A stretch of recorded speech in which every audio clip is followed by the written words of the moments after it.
Hello, today we're going to be going over Is It the Worth Grind Guide, where we're talking about are the German ships worth grinding? So in today's video, we're going to be going into the German tech tree lines and looking at which lines are worth grinding in today's meta and which ones are not. And I'll be going into details on why I think they're great and why they are not. So let's get started. The first line we're going to be going over is going to be the ZVD2 line for the Germans. And so, first, I don't think that the ZV2 is a very good line of grind nowadays, and I'm going to explain why. The ship does have the line overall does have really nice hydro with a 6 kilometer the tier 10, has an engine boost and a smoke screen. But the thing is that at this current meta, just there's so many radar ships and there's so many ships that counter the ZVT2 that in the past, like maybe like 3 years ago, maybe 3 years ago, 3.5, the ZVT2 line was a formidable line in World of Warships. The 6 kilometer Hydra for the tier 10 really put it into a strong standpoint for potentially ranked and for random battles for doing cap contesting. The torpedoes aren't bad either. They're about average and the guns are average as well. But that real strength came into that 6 kilometer Hydra and smoke. But nowadays, there's just a lot of ships that do the job better or steel ships that do the job better. So I think this line's not really worth the meta nowadays. And if I were to recommend another line, I would recommend the British Daring line instead for beginners. A lot of people try to say, "Oh, I want to go down the CD2." I tell them it's just not worth it. It's a very hard line to play nowadays. It's just been pushed out of the side, and I feel really bad because I used to love playing the ZVD2, but over time it just yeah, it's just been power crap. So hopefully they give us some buffs over time, but unfortunately, yeah, it's just not in the meta anymore. So that was the first destroyer line for the Germans. And let me know what you guys think of these lines while we're going through this video. Let me know which lines you guys like or think are good in today's meta, or which lines are not worth it, because there's going to be a lot of people looking at this video for advice. So I'd appreciate you guys looking for that.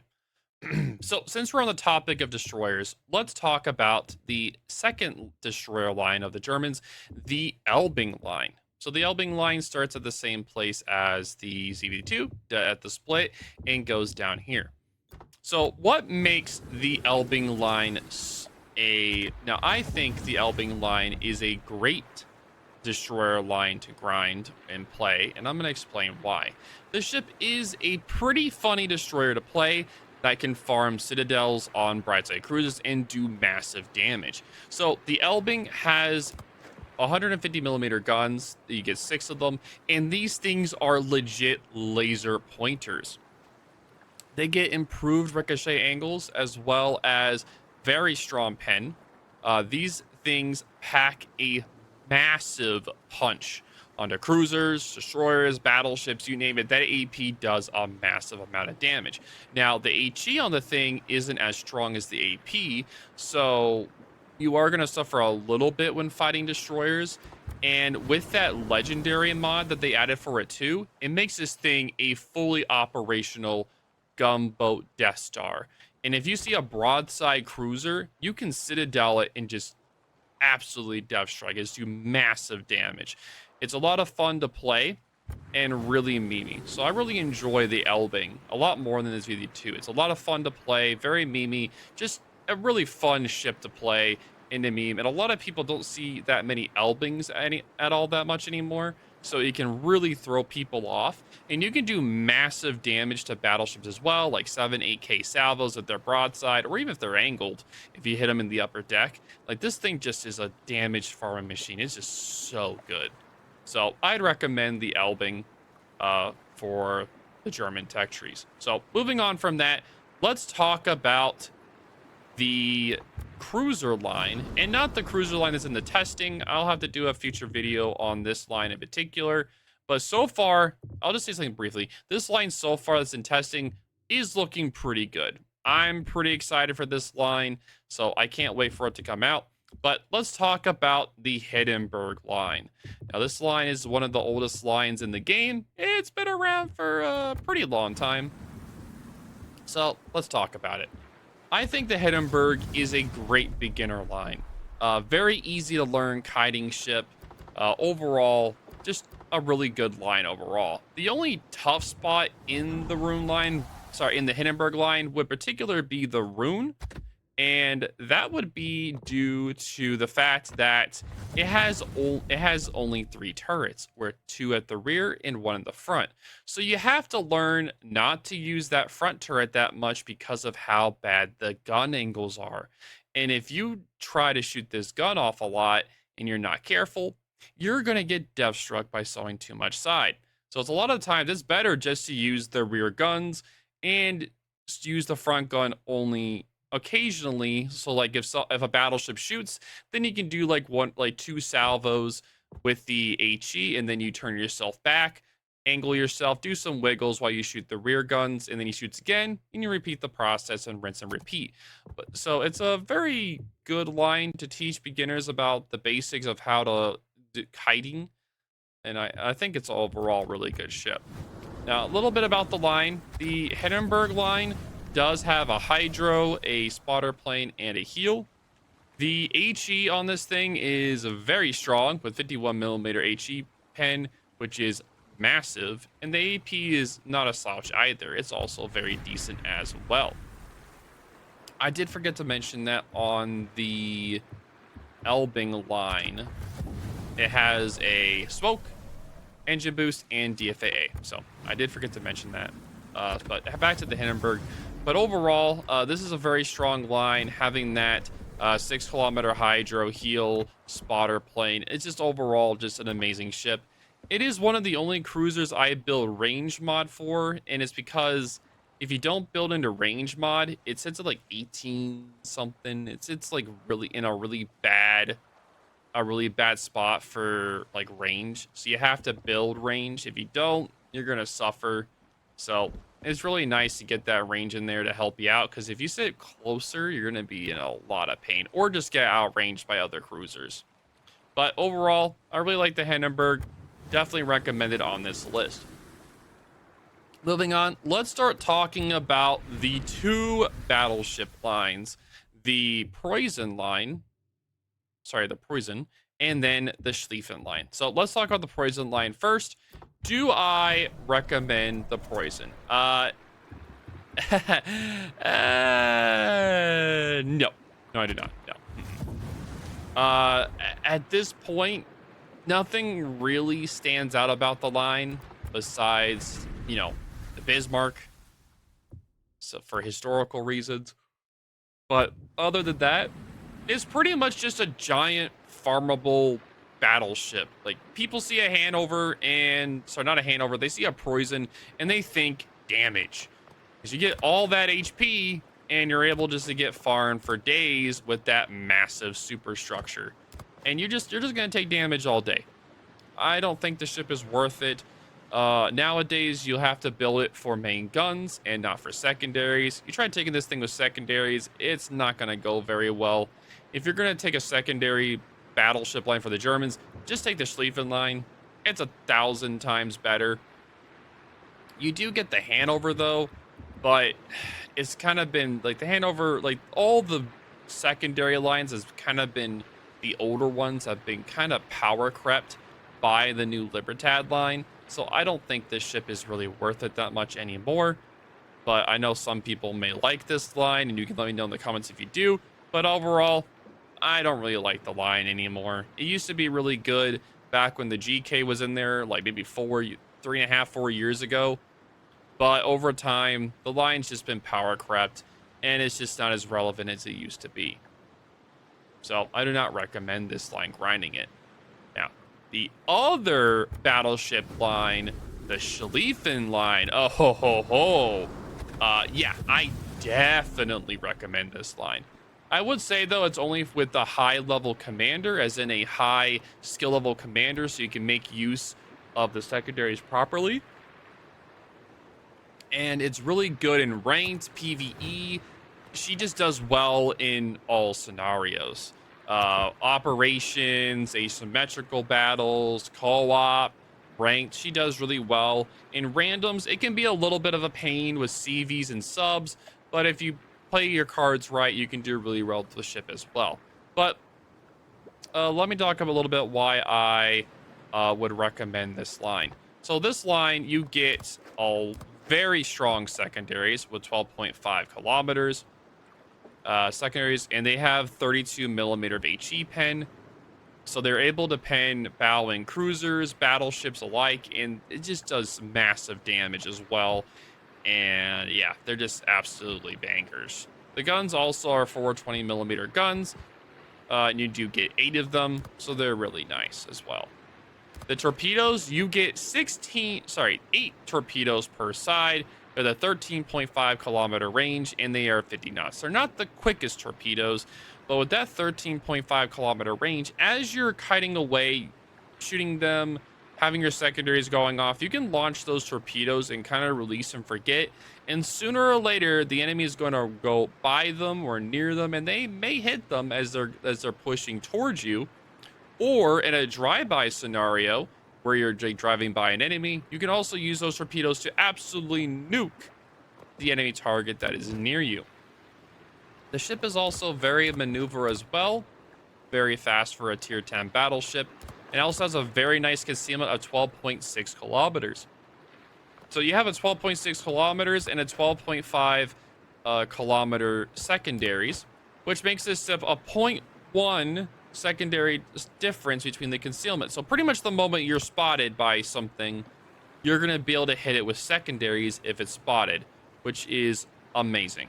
And it makes this line a lot of fun. And if you have Luchins on it, it also makes it amazing as well. On top of that, the line gets the quick action damage control party. It is limited though to 5, so definitely be careful with how many you spam, because you spam a lot, you're going to run out and you'll be burning to death. You do get a nice heal and a 5.5 kilometer ship detection with the hydro, so you can shove it into smoke DDs, smoke cruisers, or any smoke ship or anything in particular. And it also helps you spot submarines as well, which is really nice. But overall, I really like the Schlieffen line. Probably one of the funnest secondary lines in World of Warships. Highly recommend it. 100%. And moving on, it is now time to talk about CV time. We're going to be talking about the good old Richtofen line. So let's hop into that bag of beans. So the Richtofen line, I would say mostly no.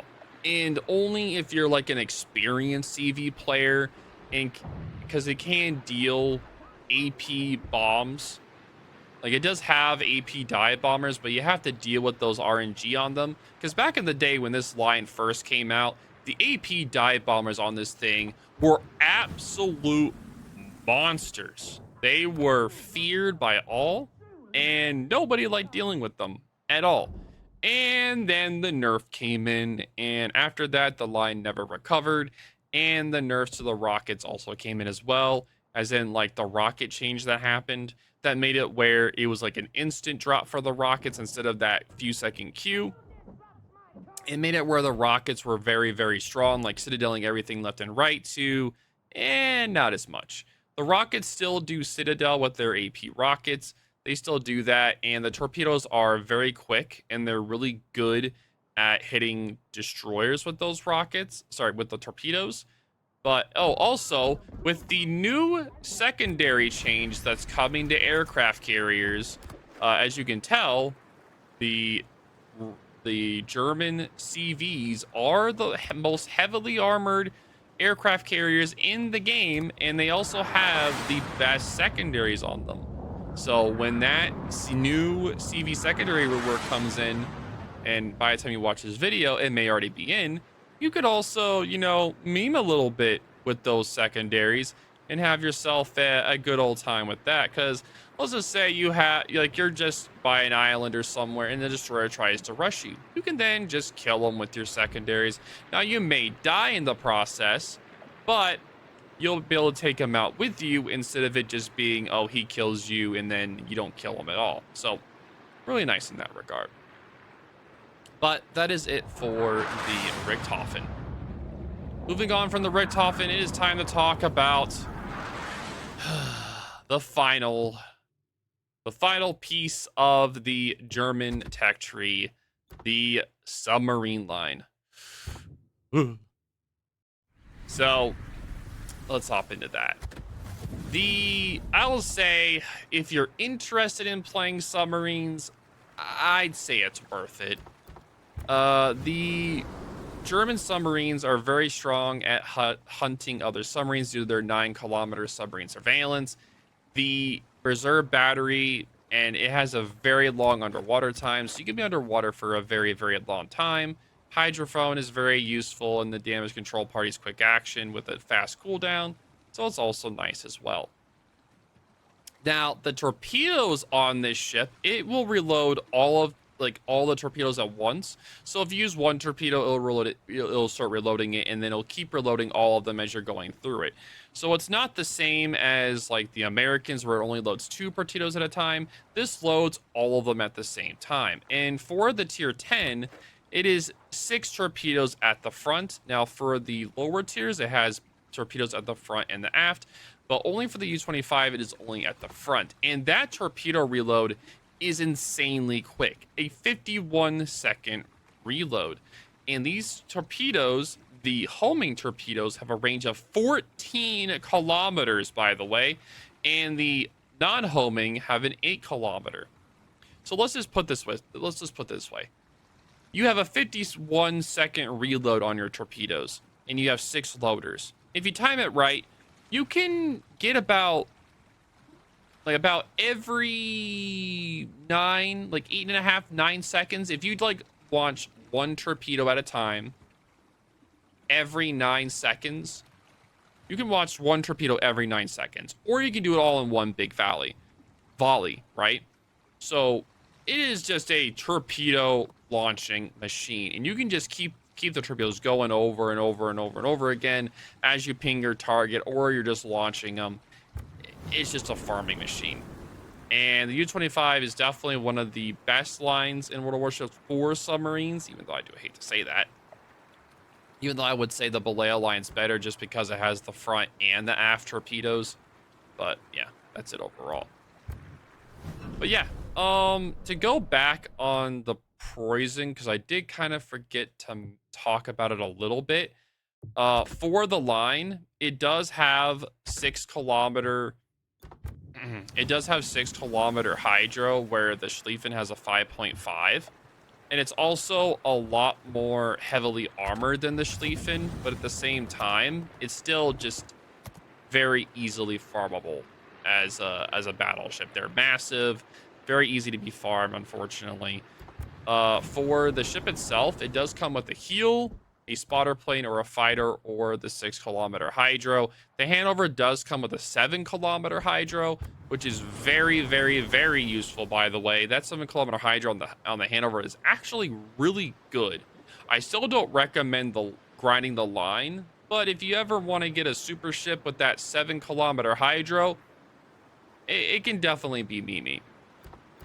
One thing to note as well, in the future, there is a ZVD7 that is in testing. It's kind of been sidelined for now. We don't know anything about it or what it's going to be doing, but this line is going to have a 7-kilometer hydro as well. Same with the Clausewitz and the Hanover. So that 7-kilometer hydro on that ZVD7 is going to be an absolute game changer in World of Warships for destroyer gameplay. So I'm really interested to see when this comes out. Also, I think the Clausewitz is also a good super ship as well. So if you want to grind that, it's also good as well. But anywho, that is going to be it for today's video. If you guys have any questions or concerns, let me know what y'all think of this type of video and what nation you think I should do next. And yeah, I will talk to y'all later. Thank you guys for all the support. I also play all these ships on my Twitch at twitch.tv/overlordbo. So you can give me a follow there. I'd greatly appreciate it. I also stream on Kick as well. So if you guys are kick enjoyers of WoWs, you can follow me over there as well with kick. I think it's kick.com/overlordbow. I don't remember it's kick. I don't know. Someone can let me know. But yeah, I'll talk to y'all later. Thank you guys all for watching, and I'll see you guys in the next video. Deuces.